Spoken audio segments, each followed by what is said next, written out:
markii aanu Itoobiya geynay oo uu kooma ku jiro muddo 20 cisho uu kooma ku jiro ayay dalooliyaan ay ka dalooliyaan maartay kalxanta iyaguna waxay ku taliyeen in ninkaasi dhakhtar dabadeed aanu ka fursanahayn dhakhtar dabadeedna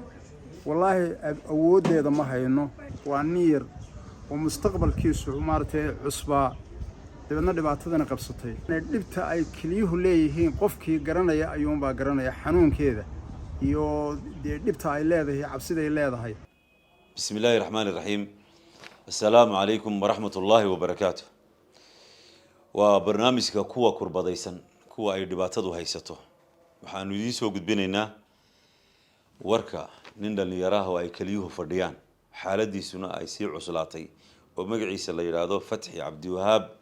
Maxamed oo jira ama 20 sano jira الله waxaanu uga baryeynaa inuu wiilka caafimaad siiyo ilaahayna inaga badbaadiyo xanuunka kaliya fadhiisiga oo soo badanaya isaga iyo kansarku dadkii waxa weeye aad ugu soo badanaya dadka noo imanaya ayaan ka dareemeynaa ilaahay inaga badbaadiyo ninkaasi waxa uu yaalaa hadda magaalada Hargeysa labadii maalmood ba mar ayaa loo meeraa labadii maalmood ba ayaa mar loo meeraa kaliya isbitaalka guud ee Hargeysa loogu meeraa gurmad bay u baahan yihiin ninkaas gurmad buu baahan yahay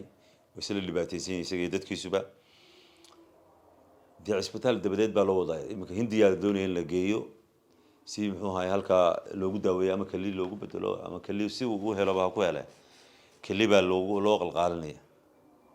waynu naqaanaa muxuu ahay kaliyaha iyo muxuu ahay waxa ku kaca arrimahaas oo kale waa 30,000 iyo wax ka badan ba imikana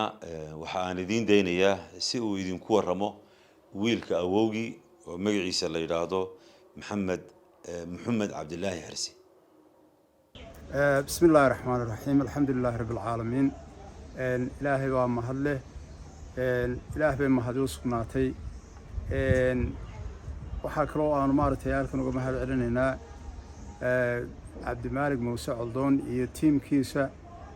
كلمة يكون برنامج كيسة أيانو هالك مارتي سجنا وجمهر علينا يعني كلن كأين لا كل من يعني نوصل تعشيلين إن مارتي بلاين لا إيجان بكانك فتحي عبد الوهاب محمد تصوته هدي أنا إنك حالدي صوصون نقضه إنك الله يله فتحي وإن يرول باتنشر الدأدي سؤال باتنشر إن واحد علي أذير هرمية أيار علي ودنير أولي ودنير استقلفتي سنة بكان أيار علي إنك اسمه سنة بورقة أيوه هدي أنا بلي وحديرين أيوه إنك حنون كيساس كسرنا إن مركي وجه رئيسي إنك حاجة وحبرش إن يرو وحبرنا أيوه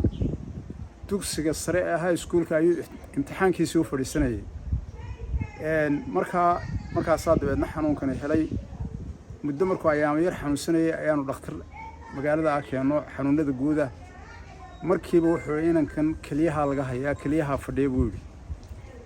halkan ku walaaloobinaya inanka Itoobiya geeya inankii markii wuxuu kharash iyo wax baan isku yar magaaladii ayaan dhaxgalay kharash baan u qaadnay waxaan u diray jigjiga oo Itoobiya u diray Itoobiya laga helayaa maartay meel wanaagsan Itoobiya aanu geynay markii aanu Itoobiya geynay oo uu kooma ku jiro muddo 20 cisho uu kooma ku jiro ayay dalooliyaan ay ka dalooliyaan maartay kalxanta markii ay ka dalooliyeen 20 cisho kadib adoo koomadiiba ka soo baxay way la tacaaleen xanuuno kala u raacay kadib waxay dhahan iyaguna halkan la dhaafiyo Addis Ababa geeya Addis Ababa dhaantee Addis Ababa la geeyay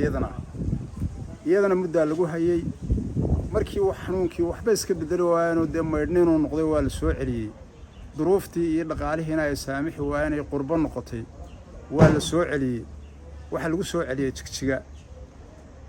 jigjiga ayay waqti ku hayeen marka waqti lagu hayay jigjiga haddana waxa la geeyay markuu muddo maraayo ayaa la geeyay oo la gacanta loo bedelo halkan kalxantan sare laga bedelo tuubadan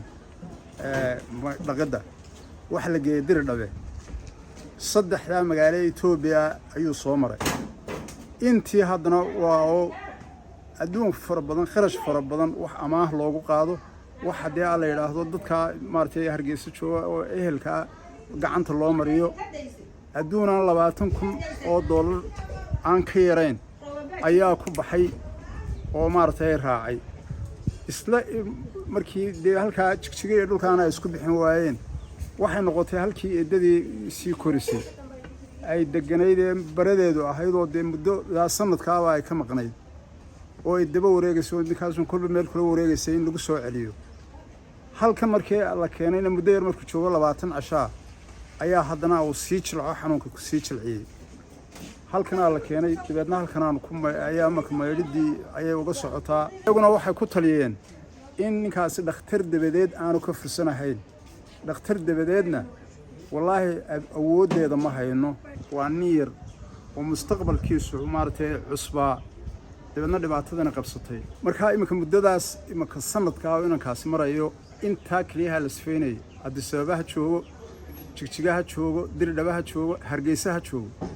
marka yacni dhibta ay kaliyuhu leeyihiin qofkii garanaya ayuunbaa garanaya xanuunkeeda iyo dhibta ay leedahay cabsida ay leedahay qofkii qabo ayuunbaa garanaya xanuunka kili qaba ayuunbaa garanaya marka waxa weeyaan maalintii maalin dhaaf loo 2 maalmood dhaaf ayaa loo sifeeyaa 4 saacadood iyo waliba miridho ayuu ku jiraa maartay mishiinka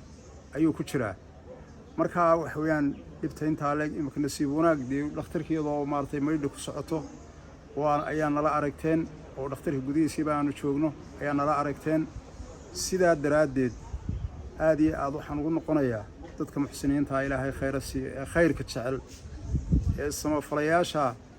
inay hawshaas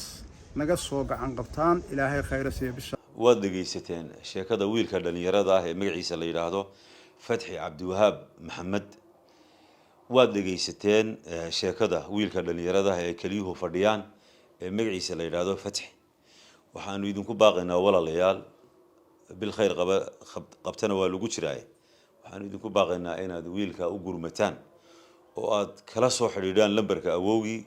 wixii aad haysaan ee aad wiilka ugu gurmanaysaan ku sadaqaysanaysaana ku soo hagaajiya awowgii oo magaciisa la yiraahdo Maxamed Cabdilaahi Xirse lambarkiisana uu yahay eber 63 8 hal eber 63 8 hal eber waxa uu joogaa magaalada Hargeysa hadda waxaanu warka wiilka ay kaliyuhu fadhiyaan idinku soo gudbinay barnaamijka kuwa kurbadaysan maanta oo ay taariikhdu tahay 24ka Ramadaan 1445 Hijriya oo ku beegan 3da bisha afraad 2024 waxaana idila socodsiinayay anigoo ah Cabdi Malik Sheekh Musa Doon. Wassalaamu calaykum waraxmatullaahi wabarakaatuh.